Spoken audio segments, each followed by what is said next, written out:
누구의 아들이냐라고 하는 제하에서 오늘 말씀을 살펴보도록 하겠습니다. 골리앗과 싸우러 나가는 그 다윗을 보고 군대 장관 아브넬에게 이 소년이 누구냐라고 그렇게 물어봅니다. 그랬더니 아브넬이 여호와의 사심을 가리켜 맹세하면서 나는 정녕 모릅니다라고 그렇게 대답을 하고 있어요. 지금 군 통수자잖아요.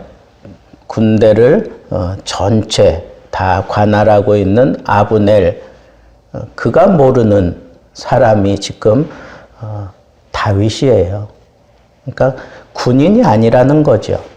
군인이 아닌 사람으로서 지금 골리앗을 향하여 나아가고 있는 그 다윗을 보면서 사울은 참 많은 생각을 했을 것 같아요.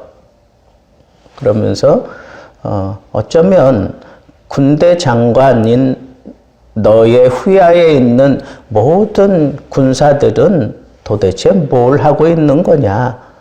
이 소년이라고 하는 표현은 너는 소년이고 골리앗은 용사다. 그렇게 대조시키면서 얘기했던 것을 생각해 볼 때 너는 전쟁에 한 번도 참여해서 싸워보지도 못한 전쟁 경험이 없는 네가 너와 같은 어린 나이에서부터 훈련을 받아서 용사가 되어 있는 저 골리앗과 어떻게 싸우느냐라고 그렇게 대조했던 그런 부분을 우리가 생각하게 되는데, 그렇다면 이 사울은 이 아브넬에게 어떤 경각심을 주기 위해서 그럴 수도 있고, 또 너 이 소년을 아냐?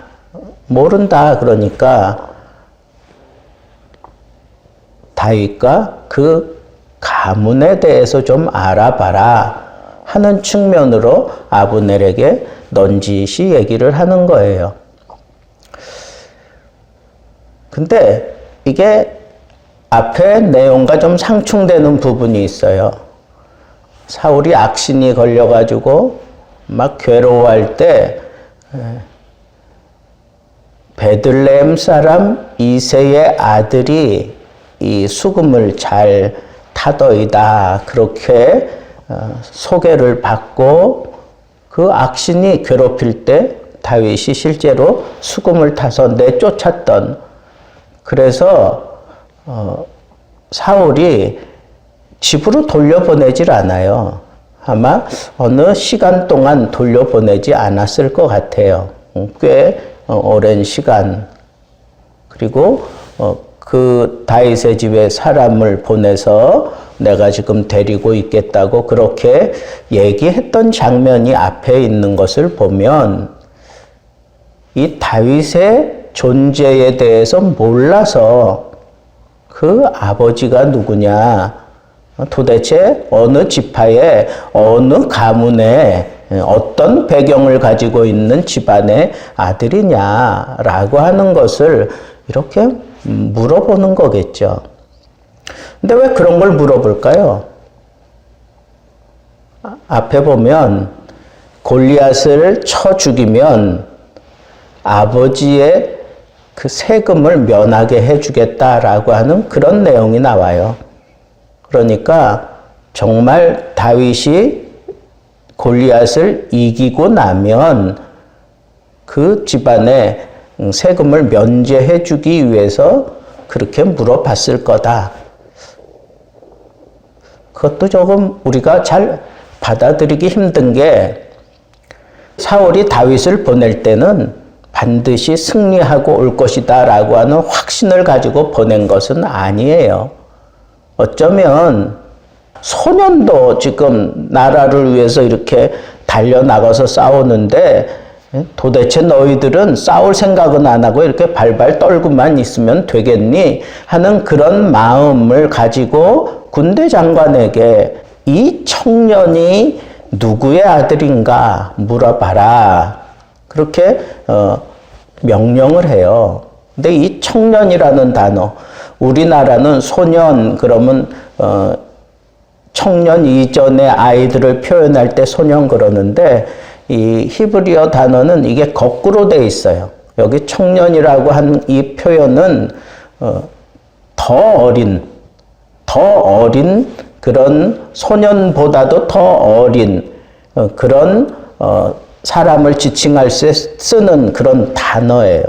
그렇다고 하면 지금 사울의 마음은 다윗이 나가서 정말 골리앗을 죽일 것이라고는 꿈에도 생각하지 않았던 것 같아요. 그러니까 이렇게 청년이라고 얘기해서 싸움에 능하지 못할 뿐 아니라 아직 그 군인으로 징집할 만한 그런 나이가 되지도 않았다라고 생각하면서 이렇게 청년이라고 아브넬에게 표현했던 것 같은 생각이 든단 말이죠. 자, 그런데 여기서 우리가 또 한 가지 생각해 봐야 될 것은 만약의 경우 이 다윗이 나가서 골리앗을 물리치고 오면 내가 더 관심을 가지고 그 가문이 어떤 가문인지 봐야 되겠다라고 하는 생각 사울이 만약에 가졌다면 저는 더 거슬러 올라가서 사무엘에게 분명히 당신의 뒤를 이어서 더 훌륭한 사람이 왕이 될 것이다 라고 하는 그런 선언을 들었기 때문에 정말 골리앗을 죽이고 와서 내 왕좌를 위협할 사람은 아닌가, 정말 그만한 그런 배경을 가지고 있는 사람은 아닌가 라고 하는 그런 생각으로 그 집안에 대해서 알아보려고 했던 것은 아닌가 하는 그런 생각까지 저는 해보았습니다. 어쨌거나 기대하지 않았는데 정말 다윗이 적장에 그 머리채를 쥐고 왕 앞에 나타난 거예요. 왕 앞에 나타났어요. 그랬을 때 사울이 정말 관심을 가지고 물어봤어요. 소년이여, 도대체 너는 누구의 아들이냐? 소년이여, 누구의 아들이냐? 다윗이 이런 대답을 해요. 나는 주의 종, 그러니까 당신의 종 베들레헴 사람 이새의 아들입니다. 베들레헴 사람 이새의 아들입니다. 저는 이 대목을 딱 읽을 때 어떤 책 제목이 생각이 났어요. 제 후배 가운데 이민 목회를 아주 잘하고 있는 목사가 있는데 그 목사가 써놓은 책이 제목이 이래요. 다윗을 보면 예수가 보인다. 다윗을 보면 예수가 보인다. 저는 이 대목을 읽으면서 이게 그냥 영화의 한 장면, 이 장면에서 저 장면을 이렇게 겹치게 만들 때 우리가 오버랩이라고 하는 표현을 하는데 이 본문을 읽으면서 예수 그리스도의 족보가 이렇게 딱 오버랩 되는 거예요. 마태복음 1장 1절에 보면 아브라함과 다윗의 자손 예수 그리스도의 세계라. 이런 표현이 딱. 그리고 예수 그리스도께서 어디에 태어나셔요? 베들레헴에서 태어난단 말이에요. 베들레헴에서. 다윗 시대에도 아주 이름 없는 그런 시골 베들레헴. 예수님 당시에도 알려지지 않은 그런 고을 베들레헴. 그러나 성경을 연구하는 사람들 그 마음속에는 그리스도가 거기서 태어난다고 하는 사실을 알고 있었기 때문에 언제나 주목해야 되는 그런 고을 베들레헴. 그러니까 사울은 자기 중심으로 생각해서 다윗을 볼 때 이런 상황들이 바뀌어져 갈 때 그 상황을 철저하게 자기를 드러내기 위해서 자기에게 유익한 그런 쪽으로 계속해서 그 바람을 몰아가고 있는 것을 볼 수가 있어요. 너는 소년이야. 어떻게 준비된 용사하고 싸울 수 있겠니? 그랬는데 그가 여호와께서 함께 하시면 나는 사자도 곰도 물리쳤던 사람입니다. 하나님은 우리의 목자가 아니십니까? 하는 그런 측면에서 그림 언어를 그리고 있는 다윗을 정말 전장에 보내는 그런 사울의 심정은 정말 여호와께서 너와 함께 하기 원하신다라고 하면서 보내기는 하지만 어쩌면 다윗이 가서 골리앗과 싸우다 죽을지라도 그것이 자기 휘하에 있는 그 군인들에게 어쩌면 좋은 바람을 불러일으킬 수도 있겠다라고 생각하고 보냈는지도 모른다는 거예요. 갑자기 왜 군대 장관을 불러서 이 소년, 죽으러 가는 이 소년에 대해서 물어보겠어요? 그거는 그 아브넬 휘하에 있는 군사들을 좀 경각시키기 위해서 지금 이렇게 아브넬에게 물어보는 것과 같은 생각이 든다는 거예요. 그러다가 정말 골리앗을 죽이고 그 머리채를 들고 나타난 그 다윗을 보면서 어쩌면 사울은 조금 두려운 마음을 갖지는 않았을까? 왜? 사무엘이 분명히 당신보다 훌륭한 사람을 하나님이 제2대 이스라엘 왕으로 세우실 겁니다. 라고 하는 그런 선언을 들었기 때문에 이 사람이요? 그 사람은 아닌가 하는 그런 생각도 넌지식 가질 수밖에 없었다 하는 그런 생각을 저는 해본다는 거예요. 그런데 그렇게 철저하게 자기 중심적으로 그 모든 상황을 자기에게로 끌어들이는 그런 바람을 이용해서 언제나 그 모든 그 중심에 자기가 앉아 있으려고 하는 이 사울에게 다윗이 던지는 아주 핵심적인 그 메시지가 여기 드러나는데 베들레헴 사람 이새의 아들 다윗이라고 그렇게 얘기한 이 말씀을 통해서 이미 오래전부터 예언되어 있는 그런 말씀이 이 자리에서 아주 두드러지게 확 드러나면서 예수의 족보가 오버랩 되는 그런 생각을 제가 했다는 거예요. 여러분, 상황이라고 하는 걸 통해서 나의 어떤 정체성을 유지하려고 들고 그리고 어떤 정체성을 내가 드러내고자 하는 그런 사람들이 하나님 앞에 무너질 수밖에 없는 건 뭐냐 하면 그 바람을 통해서 그리스도를 드러내지 않고 그 바람을 통해서 그 바람이 다 자기에게 불어 닥치도록 만드는 그런 상황을 만들어가는 게 그게 인간의 권력을 잡은 자의 모습이고 그런 영향 때문에 결국은 다 무너지는 거예요.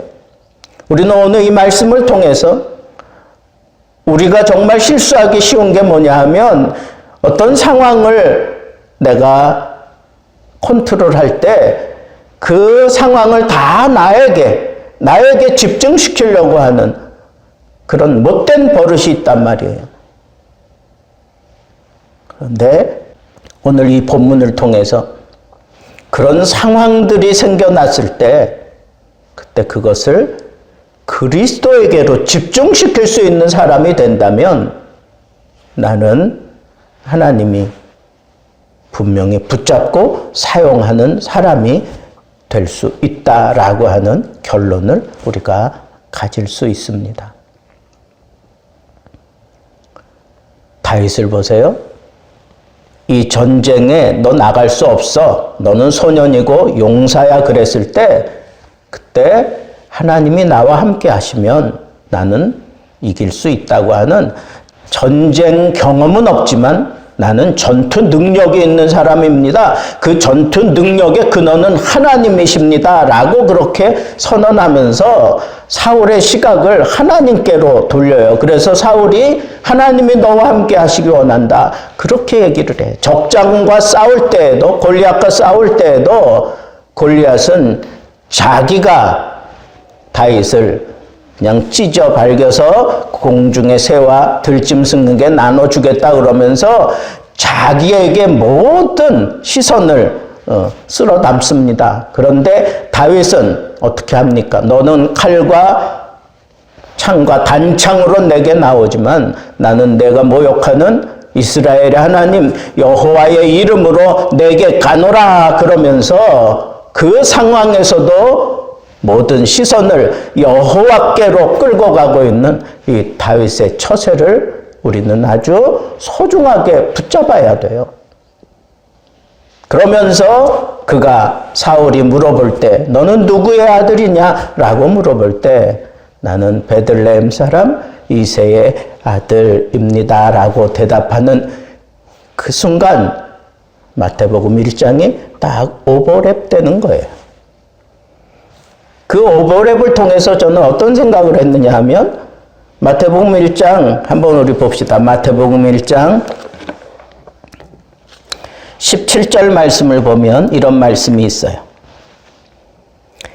그런즉 모든 대수가 아브라함부터 다윗까지 연례되어 다윗부터 바벨론으로 사로잡혀 갈 때까지 연례되어 바벨론으로 사로잡혀간 후부터 그리스도까지 연례되더라.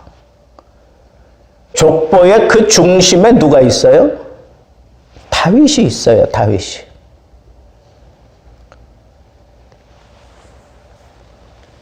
다윗의 족보에는 다윗이 중심이에요.